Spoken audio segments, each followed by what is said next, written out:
Naimbag ni Aldaw Kakabsat, and welcome back to my channel. Former President Rodrigo Duterte ipinahamak na naman ang sarili. Kung napanood niyo po yung Quadcom hearing, meron pong sinabi si former President tungkol po dito sa ICC. At ang pagmamayabang niya, pabayaan na daw pumasok ang ICC dito kahit na bukas din para mag-imbestiga. Dagdag pa niya, kung mayroong magbibigay sa kanya ng pamasahe, siya na mismo ang tutungo sa opisina ng ICC para daw ipagpatuloy yung investigasyon. Ang yabang, no? Nung kinasahan ng gobyerno ni President Bongbong Marcos yung kanyang hiling, bigla pong bumaliktad ang statement ni Duterte at sinabi niyang, bakit may jurisdiction ba ang ICC sa Pilipinas? Pakitaan niyo muna ako bago ang lahat ng jurisdiction. Samantalang kasasabi niya lang na kahit na bukas din papuntahin ng ICC dito para imbestigahan siya at siya mismo ang pupunta ron kung may magbigay ng pamasahe. Tapos nung kinol ng gobyerno yung kanyang paghahamon, biglang sasabihin, bakit may jurisdiction ba ang ICC sa Pilipinas? Panoorin po natin itong part ng Quadcom hearing kung saan tinalakay nila kung may jurisdiction nga ba talaga o wala ang ICC sa Pilipinas. Mr. Chair, I just would like to share and inform everyone that earlier today, the Executive Secretary, former Chief Justice Lucas Bersamin, stated that if the former President desires to surrender himself to the jurisdiction of the ICC, the government will neither object to it nor move to block the fulfillment of his desire. Can we ask the reaction or the comment of the lawyers of the victims? It would be nice to do that, sir, but they do not have any I think, Mr. Chair, if there's a question with regards to the ICC, the interpretation of the statement of the Executive Secretary is that if the ICC will issue a warrant of arrest and the Interpol is going to execute the warrant of arrest, the Philippine government, the Marcos administration, will not object to it and will allow the serving of the search warrant against President Duterte or whoever is the subject of such search warrant, Mr. Chair. Yes, I fully agree, Attorney Colmenares. And in fact, that is what is stated in the second paragraph of the statement issued by the Executive Secretary, which I quote, but if the ICC refers the process to Interpol, which may then transmit a red notice to the Philippine authorities, the government will feel obliged to consider the red notice as a request to be honored, in which case the domestic law enforcement agencies shall be bound to accord full cooperation to Interpol pursuant to established protocols. So before I would elicit your comment or reaction, Mr. Chair, I would like to ask the comment of our former President Duterte about this issuance of the Executive Secretary. I'm happy with the narration of whatever stage there is. Ang problema, walang jurisdiction. Bigyan mo muna ako ng jurisdiction before anything else. Before you move, jurisdiction muna. May jurisdiction ba sila? Okay, Mr. Chair, I would like to ask the lawyers from Yes. the NUPL or probably Attorney Jokno can also explain. Thank you, Mr. Chair. The ICC has jurisdiction. When we signed the Rome Statute, it was stated there, Article 127, that the ICC continues to have jurisdiction even if a country has withdrawn, if the proceedings have been instituted before the effectivity of the withdrawal. So 2017, na-file ang kaso originally, and then 2018, ito namang sa Rise Up Mga Pamilya, effectively March of 2019, ang withdrawal ng Pilipinas. So it has been, it has jurisdiction under Article 127. Bakit nilagay sa ICC yon? Kasi Mr. Chair, pag wala yon sa ICC, ang gagawin na lang ng mga presidente at mga prime minister, Pag may kaso sila sa ICC, magwi-withdraw lang sila, wala nang mangyayari. Pero nilagay ng ICC yun na pag nasimulan na ang investigasyon, bago maging effective ang withdrawal mo, the ICC has jurisdiction. The second point, Mr. Chair, is this. Doon sa ICC, mayroong complementarity clause. Ang nakalagay sa ICC complementarity clause is precisely this. If the person is being investigated or prosecuted sa bansa na kung saan siya, then ICC genuinely investigated or prosecuted, then the ICC will not admit the case. Inadmissible siya. Ngayon, ang tanong, may kaso ba o investigasyon o prosecution ang mga akusado sa ICC? Answer, no. So therefore, hindi magti-trigger ang complementarity. And of course, nabanggit kanina, Mr. Chair, may admission mismo si dating Presidente Duterte na ang mga korte natin dito ay ineffective, inefficient. Talagang magagamit po yan, Mr. Chair, sa ICC because the ICC also has a phrase na pag sinabi niya, kahit pa kinasuhan ka sa Pilipinas, pero ito ay inability or unwillingness, ibig sabihin, hindi makadeliver ng accountability, then the ICC continues to have jurisdiction. So the ICC has jurisdiction because of those terms, Mr. Chair. And last point na lang, Mr. Chair. Pag pumirma tayo ng kontrata, we subtract something from our sovereignty. When we signed the protocols with the Interpol, na pag may siniserve kayo dito na warrant of arrest, susundin namin yan, that's part of our giving up a part of our sovereignty doon sa ganyang klase na obligasyon. The same din sa ICC. At hindi maganda, Mr. Chair, na pag sakali hindi i-fulfill ng Philippine government ang pinirmahan niya sa Rome Statute many years ago, ang sabihin ng international community, hindi pala kayo mapagkatiwalaan Pirma kayo ng pirma ng kontrata, pero pag-alanganin na o treaty, pag-alanganin na atras kayo. So it is also to the interest of the Philippine government na i-fulfill ang obligasyon sa ICC precisely because we have committed ourselves to do our obligation. So in any case, Mr. Chair, the ICC has jurisdiction, and we are supposedly bound dapat to implement that jurisdiction, Mr. Chair. Mr. Chair, is it correct to assume that the subject matter of the case before the ICC or the crimes that we are referring to are crimes committed before the withdrawal? Is Yes, that correct? Mr. Chair. That is correct, Mr. Chair.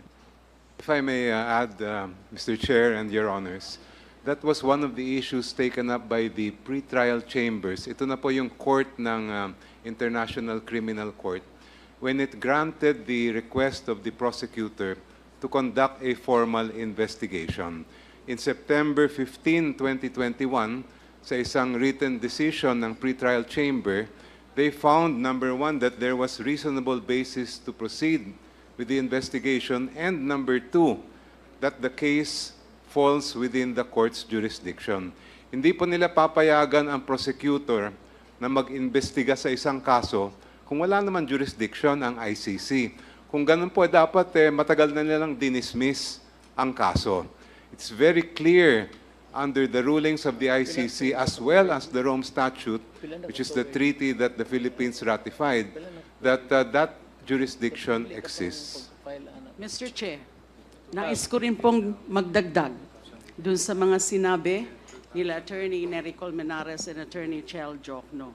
Bukod po sa Rome Statute itself, bukod po sa pronouncement ng pretrial chamber ng ICC, ang mismong Korte Suprema natin, in the 2021 case of Pangilinan versus Cayetano, I quote from the decision penned by Senior Associate Justice Marvic Leonen.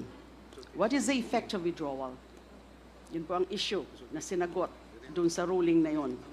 Withdrawing from the Rome Statute does not discharge a state party from the obligations it has incurred. Then the Supreme Court proceeded to say, a state shall not be discharged by reason of its withdrawal from the obligations arising from the statute while it was a party. Its withdrawal shall not affect any cooperation with the court in connection with criminal investigations and proceedings in relation to which the withdrawing state had a duty to cooperate and which were commenced prior to the date on which the withdrawal became effective. So malinaw, kahit nag-withdraw na, dun sa mga alleged crimes against humanity committed within the period of 2016 to 2019, I'm sorry, 2011, may I correct myself, 2011 to 2019. Yung 2011, yun po ang date na rinatify ng Senado yung Rome Statute. Na naging officially member state tayo ng Rome Statute. Yung 2019 naman ay yung date na naging effective yung withdrawal. Kasi winidraw po tayo ng dating Pangulong Duterte sa Rome Statute noong March 2018. So 1 year after that, March 2019, naging effective yung withdrawal. Nakasabi, malinaw talaga yan sa Rome Statute, na habang miyembro ka, meron kang obligasyon to cooperate kung ano man yung mga proceedings. So miyembro pa tayo from 2011 to 2019, kaya pwede pa na mag-imbestiga ang ICC. Maraming salamat po. Thank you for Your that. Honor, may I be given a chance to respond? Marami na masyadong tao ang sasagsalita against me. At least give me also only one person to, my lawyer, to give his piece of the legal issues involved. To be fair, With the indulgence of the members of the committee, we will allow the lawyer of the former president to speak before the Quad. But Attorney Medjaldea, please be reminded that the time will be limited. Yes, So you are given 5 minutes. This will be very short, sir. Ma'am, we withdrew from the statute in 2018, right? Secretary De Lima? March 2018, so 1 year after that is the effectivity. 1 year after that. And under that provision, we were given a period of 1 year within which to conduct our investigations, right? Opo? Did Mr. we- Chairman, just a point of order. Mr. Chairman, Mr. Chairman, point of order. Yeah, okay. Mr. Chairman, let me remind the resource person, former Secretary Valdia, you cannot ask question to I'm a sorry. fellow resource person. If you want to ask question, you course through it to another member of this sorry. committee. Please refrain and can you rephrase your point or you can manifest your position? Under the statute, Mr. Chairman, we had a period of 1 year. The ICC had a period within a period of 1 year to conduct the investigation. The fact is there was no investigation ever conducted, right? Okay, so that's for you to. Second, there was a decision rendered by the ICC in 2021. It was a decision wherein 3 of the justices said that the investigation should proceed, while 2 others dissented. The 2 of those who dissented mentioned that we could no longer proceed with this because there is no longer any jurisdiction on the part of ICC. They were outvoted, but however, the 3 did not take note of the jurisdiction, did not issue on the issue of jurisdiction. I think we should review the decision on that, sir. I think there is a misrepresentation. There was no mention about any jurisdiction. If they had no jurisdiction, how could they rule? They had no jurisdiction, Mr. Chairman. Mr. Chair? Okay, we don't want this to become a debate among the resource persons. There was a question raised by Congressman. Sir, can I just be, hindi ko lang maano because unang-una ho, nagkaroon ng desisyon ang ICC 3 and 2, okay? 2 dissented, saying that we no longer have any jurisdiction over this case. The 3 others rendered the decision saying that the investigation should proceed, but never touch on the issue of jurisdiction. So up to this point in time, Mr. Chairman, we submit that there is still no jurisdiction which has been ruled upon by the ICC. That's why up to now, they cannot even move here. Okay, thank Mr. you. Chairman, Thank you, Attorney Major. Ayan, napanood nyo naman na siguro, ang dami na nagsalita na may jurisdiction pa rin ang ICC sa Pilipinas.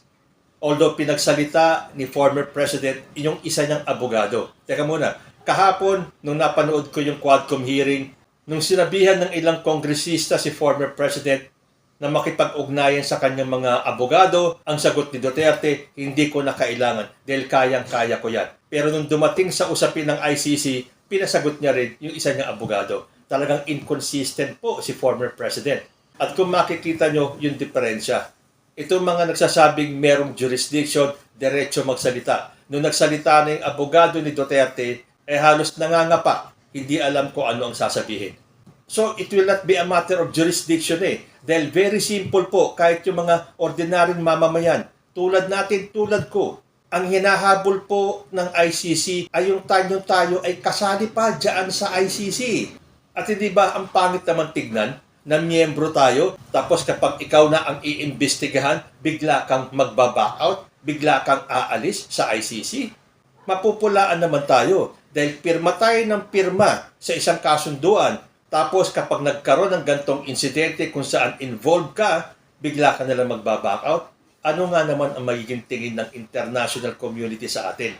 So finally, pinagbigyan na ng gobyerno ni President Bongbong Marcos na pumasok ang ICC sa atin. Dahil yun naman ang kagustuhan ni former President. Although ang sinabi po ni President Bongbong ay hindi po makikipagtulungan ang Pilipinas sa ICC, okay pa rin po yun. Kasi kahit na pumayag na po ang Pilipinas na papasukin ng ICC, hindi pa rin naman po makikipagtulungan ang Pilipinas. Bahala po ang ICC sa kanilang gagawing investigasyon at ang isa na nakakatakot dito, kung padadaanin nila sa Interpol, ay hindi po hahadlangan ng Pilipinas ang Interpol.